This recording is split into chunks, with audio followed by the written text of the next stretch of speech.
Good morning, entrepreneurs and builders. Welcome to the Breaking Business Podcast, where we don't just talk marketing and entrepreneurship, we dissect it, we challenge it, we extract those golden nuggets that you can actually use every single day. Business is in your blood, and I'm here to make it boil. I'm your host, Dr. Wood.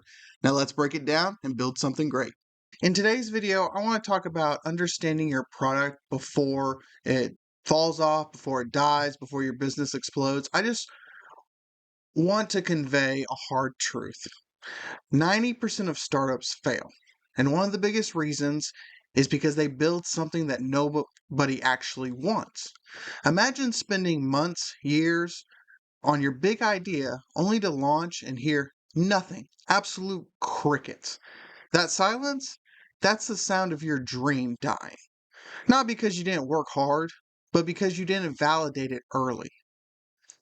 Most new founders fall in love with the idea before understanding who it's really for or what real world problem that it will solve. That's where dreams go to die.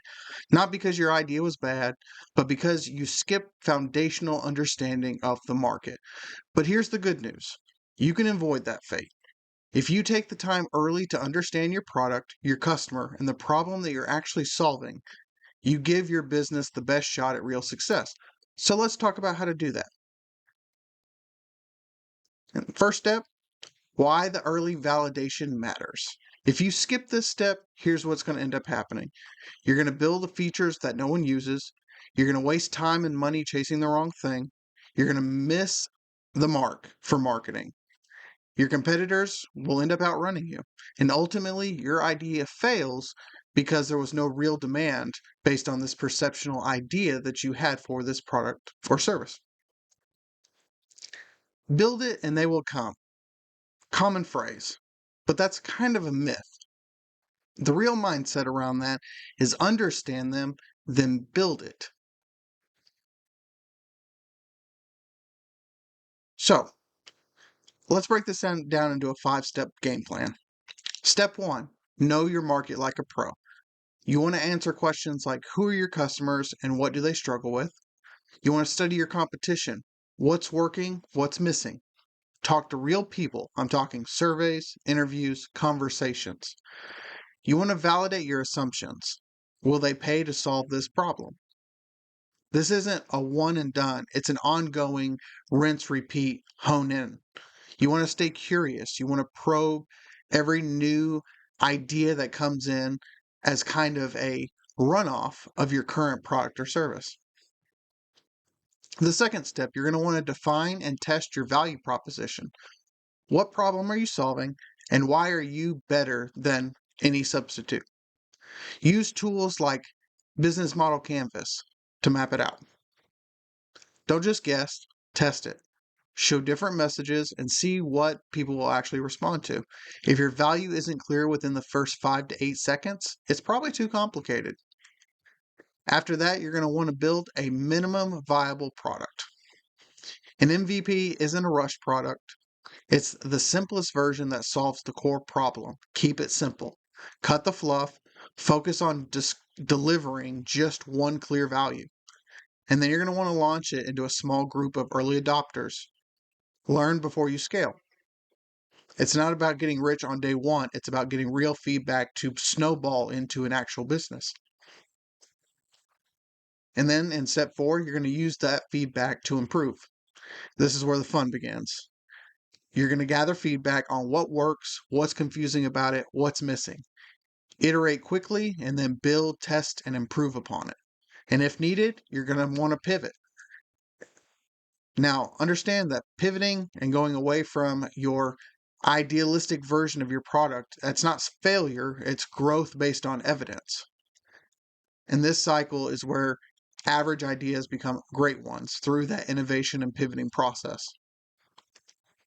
And then the last step is setting a clear strategy and measuring it. Define your product vision and set SMART goals.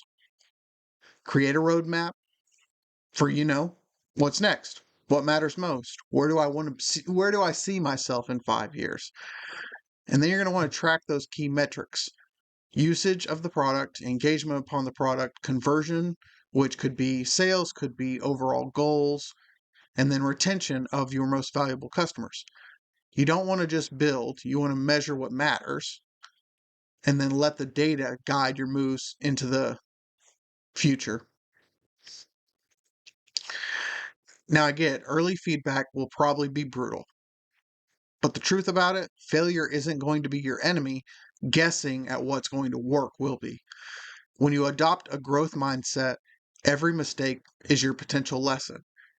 Using pre-mortem questions, where you ask what could go wrong before it actually does, kind of anticipate what your biggest pain point of yourself in relation to your product is before the customer can point that out to you.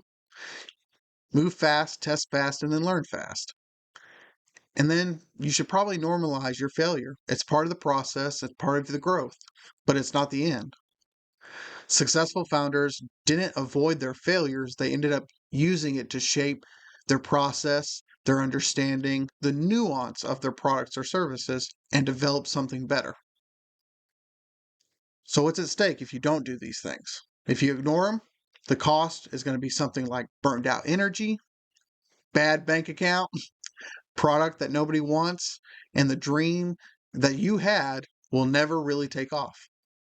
But if you do the work, you end up lowering your risk, you use your time and money wisely, and creating compounding effect of successes. You build something that people will actually want, and then you stay focused, confident, and clear without bogging yourself down into the what ifs. Early understanding is going to be your dream's best insurance policy. So, what's one step from today's video that you're going to apply into your next business?